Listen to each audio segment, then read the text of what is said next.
Good morning. Whoop. Ow. I just bumped my head.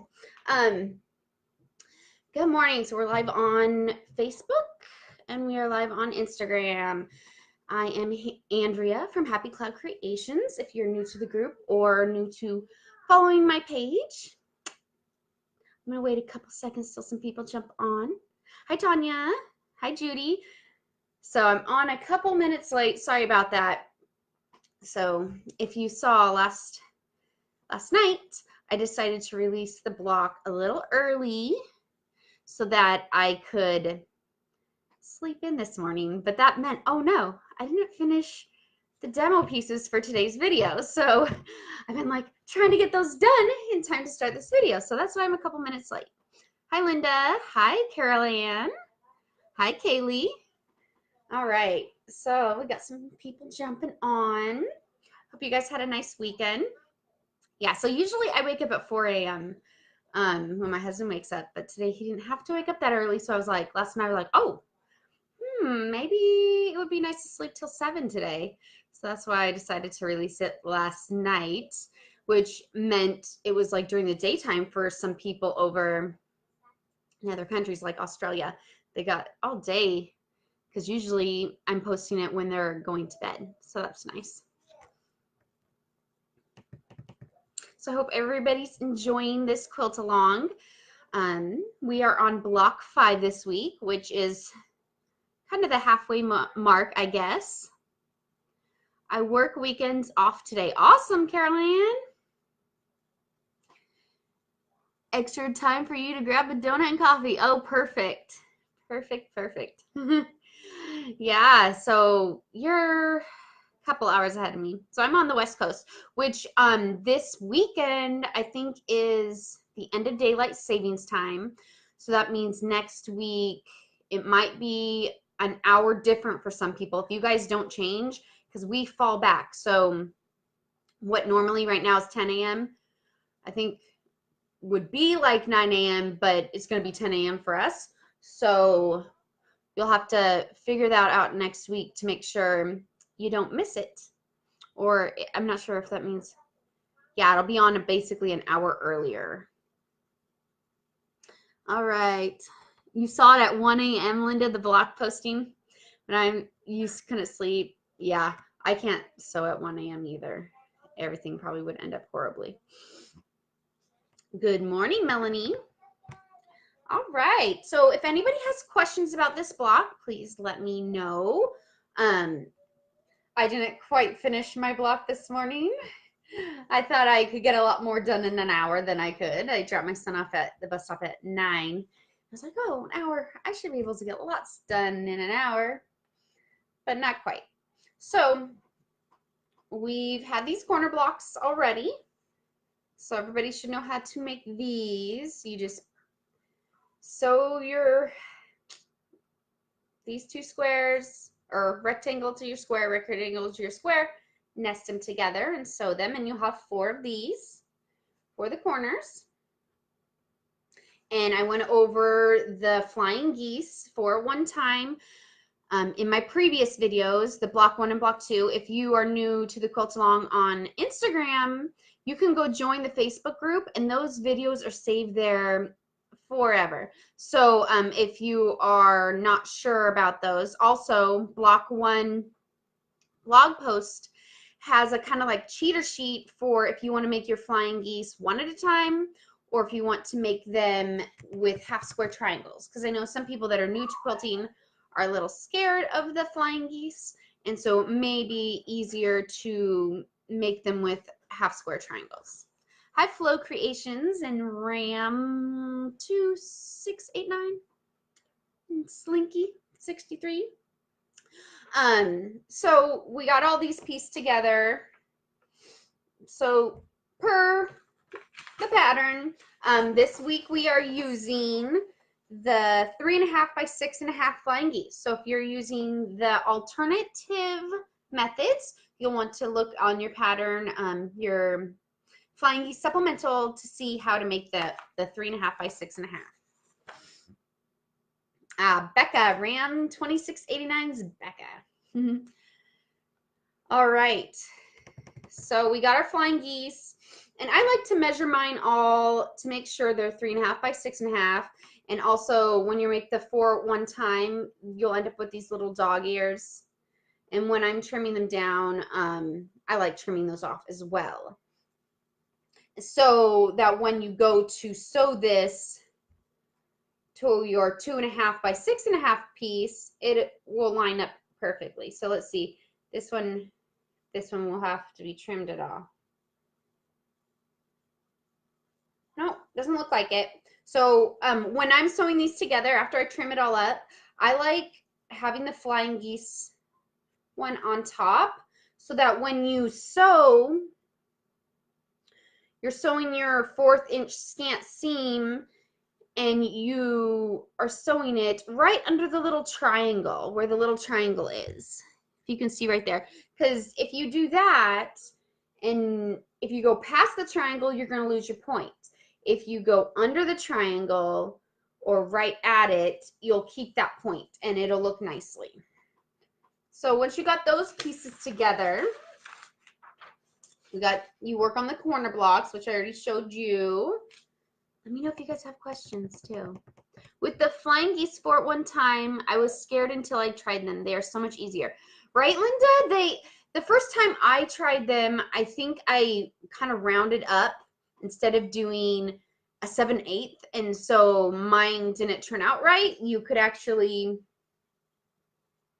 there was like fabric here or something that raw edge, and I think it was because maybe I did it wrong, but then I did it correctly with the correct measurements, and it turned out, whoa, perfect, right? The more you do it, the easier it gets. And if you iron them without steam, and just try to make sure when you're ironing, these seams are as straight as possible. If you're stretching your fabric at all or pushing it hard with your iron, it may contort it and not make your lines straight.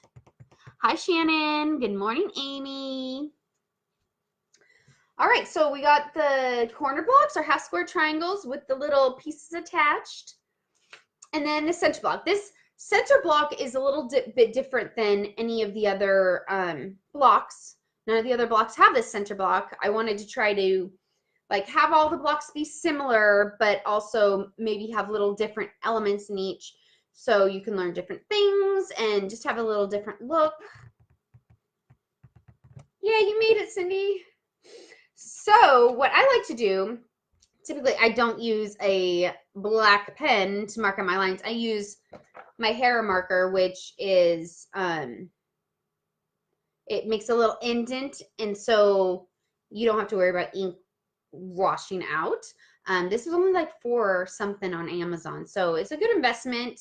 I also like to mark my quilting lines with it too. So I did the black ink so you guys could see. So I mark my lines from one to the other corner and pin in place. And then when I'm sewing it, I like to sew my line actually right on the outside of the marked line. I don't sew it on top. I don't know if you can see that here for the Instagram people. I sew it like right up against it. Can you see that? It's not right on top. It's right toward the outer side. So you notice in my pattern it says it says the black line is the drawn line and the red line is the sewn line right here. So I have a drawn line, and basically you're stitching right next to it. And I do that because it accounts for when you fold that fabric open, there's a tiny bit of fabric, so that is a little tiny bit of measurement that would eat away at your fabric and make it less than 6.5 inches, because you want it to come to the corner here.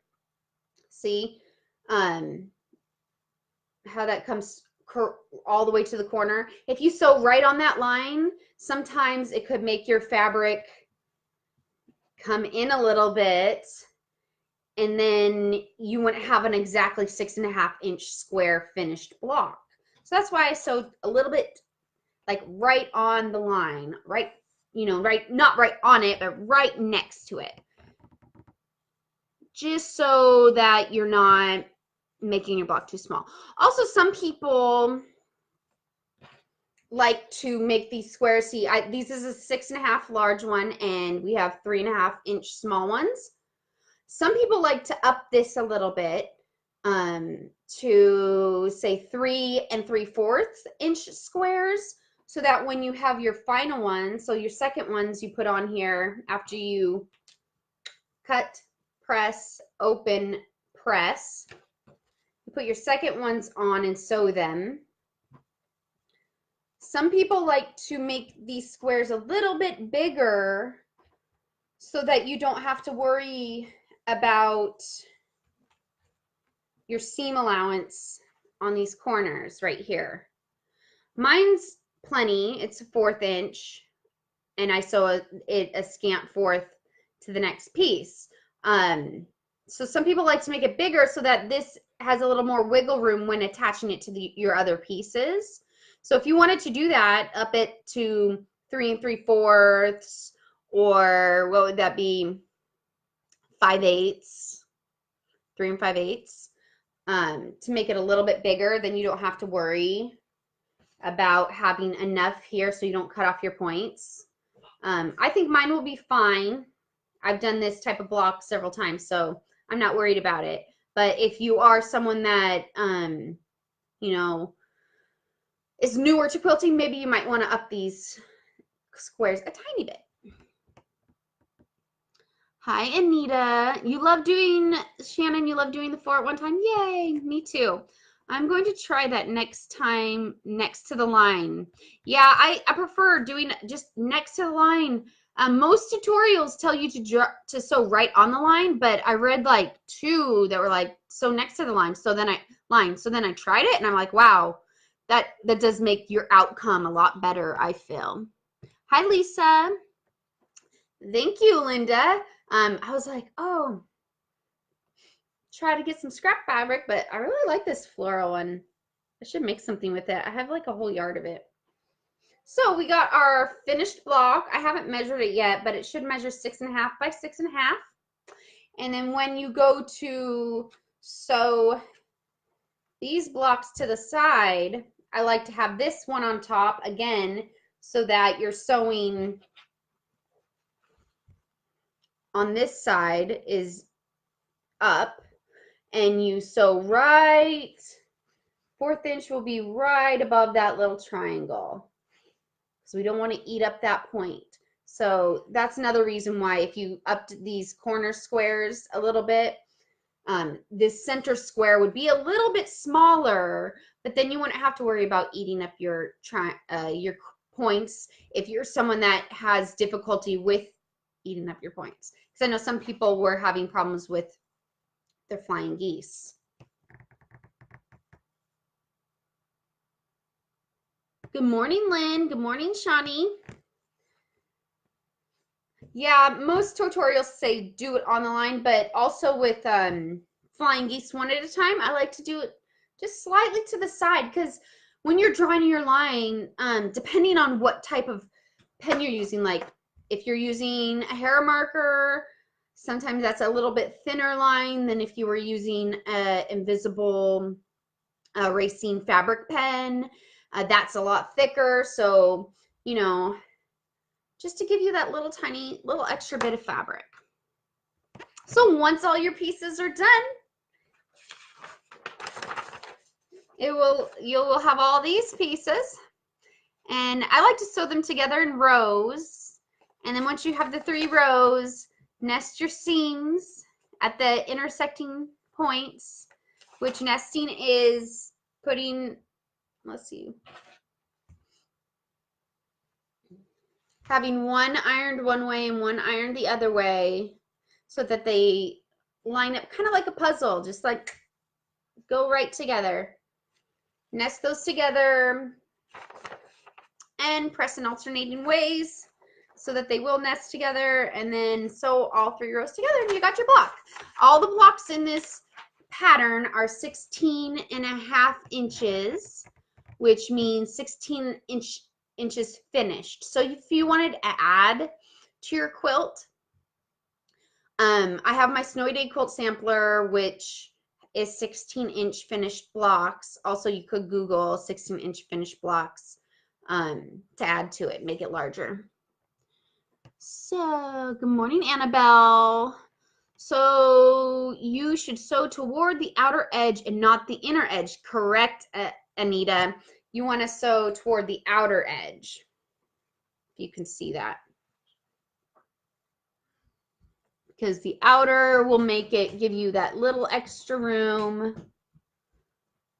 If you sewed toward the inner of the line, it would actually eat up more fabric and you'd have less to work with.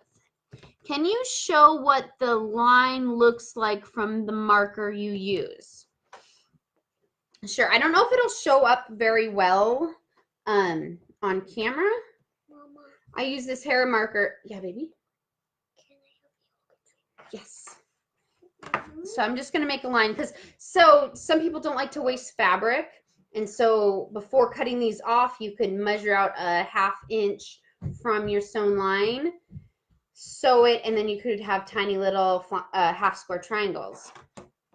So I'll do that. I'll draw a line just so you can see. I notice darker fabrics, sometimes it doesn't show up as well as on lighter fabrics. Can you see the indent? I think it's pretty visible on the video, huh? And then once it's under your sewing machine and the light's shining on it, you can see it a lot better too, I think. Sorry. Can you see that? The line kind of. And when they last overnight. Like I marked it one night or in the morning and then sewed it at night and they were still there.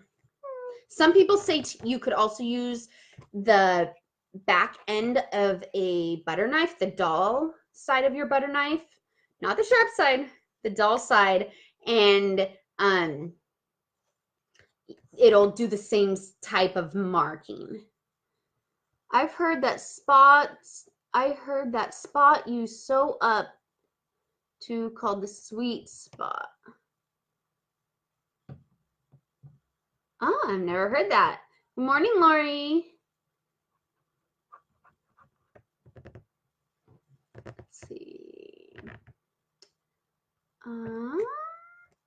Awesome. You guys can see the line. Perfect. What is that tool called? This is a hair marker and it's by Clover. I've found mine on Amazon for $4.50, but I've also seen them in Joann Fabrics. I'm sure that they are at your local quilting shop too. Yay, Flow Creations, you like the larger blocks? Yes, I feel like the quilt comes together a lot faster. Like we're only making 9 blocks and we'll have a 72 by 72 inch quilt. If you wanted to make a baby size quilt, you could always do 4 16-inch blocks with sashing around them. If you wanted to, because like 72-inch wide is a twin bed. So if you wanted to do a twin size, you could just add an extra row. So it'd be 70 by like 90 something. And so on. Add an extra row for a queen this way and that way. So I really like the 16-inch block. It seems very versatile. It's good for sizing of bed quilts too. Oh, Judy said hi. Hi, Snow. Hi. I'm sorry I didn't introduce you. This is Snow if you guys are new to the group or to my Instagram page. My little girl, she stays home all day with me, but next year she's going to be in kindergarten.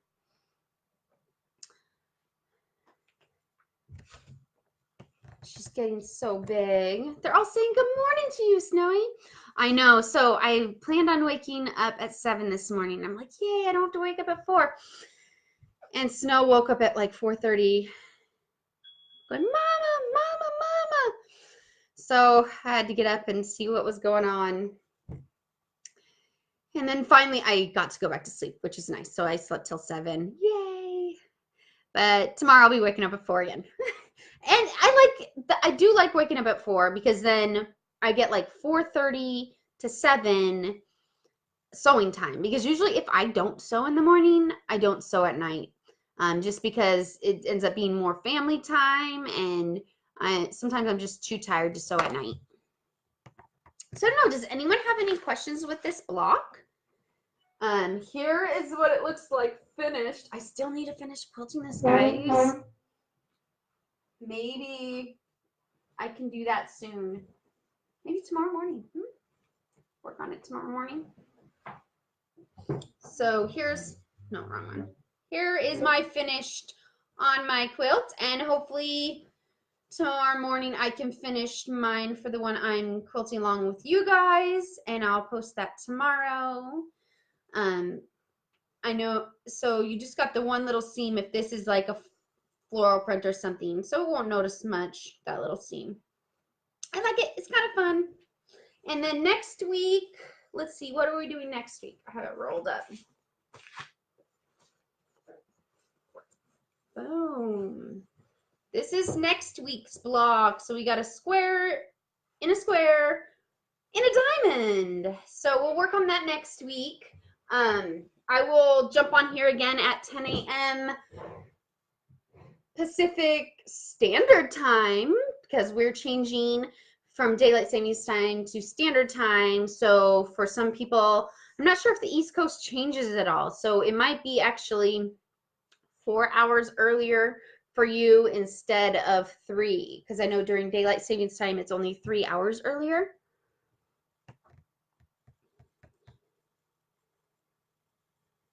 Ooh, Linda, you get up at 4:32. Sorry, Anita, I'm all pixelated. I think it might be because maybe because I'm doing the 2 videos at a time, so my laptop kind of makes it not as good video quality. Oh, when I move, I'm just moving too fast for you guys. It pixelates. Sorry about that. Is it better now? So each East Coast changes too. Okay, so will I still be 3 hours different? Or is it 4 hours different? I don't know. We'll have to see. I'm in Ohio. We fall back 1 hour. Okay, so everybody falls back then. So people, I don't know, maybe it's people in other countries like Europe and Australia. It might not be at the same time for you guys as it is right now, because I'm going to be at what's normally 9 o'clock for me will be 10 o'clock for me, right? I think that's how it goes, fall back. So I will be on here at 10 a.m. Pacific Standard Time next Tuesday to go over block 6. And then we only have 3 more blocks. I can't believe it's going by so fast. I'm really enjoying seeing everyone's blocks. It's so cool. So keep posting them. If you're on Instagram, use that hashtag CloudyDayQAL, or you could use the hashtag Happy Cloud Creations so I can see your blocks. If you are over in the Facebook group, keep posting. Oh, good. I'm clear now. I'm sorry about that. I don't know why it's pixelizing. Oh, Linda said some places in Arizona don't change time. Weird. So you guys might have different.